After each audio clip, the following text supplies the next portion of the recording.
কি আমাদের কোনো খোঁজ খবর নাই।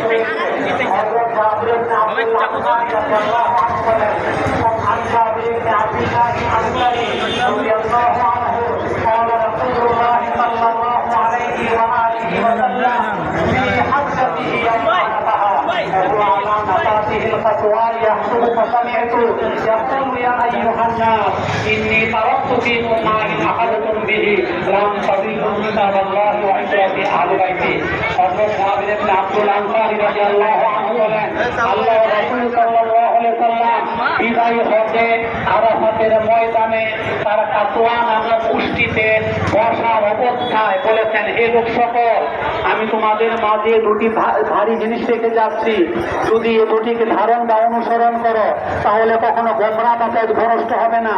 একটা হচ্ছে আল্লাহর কিতাব আল কুরআন ও দ্বিতীয়টা হচ্ছে আমার ইতরাতে আহলে বাইত। যদি একটিকে ছেড়ে দাও তাহলে পথভ্রষ্ট হয়ে যাবে।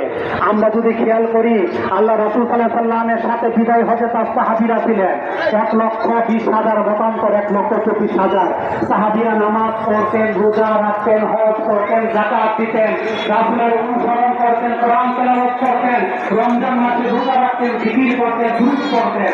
এত ইবাদতের পর আল্লাহ রাব্বুল আলামিন হুকুম দিলেন, আল্লাহ রাসূল নিয়ম তো চেঞ্জ হয়ে গেছে। এই লোক সকল রমজান মাসে যদি একটি প্রভাব হয়ে যাবে, যেভাবে নামাজ পড়া নিয়ম চেঞ্জ হয়ে গেছে না। মোবাইলটা নিচে দেখেন, ছাপা চালু হয়ে যাবে।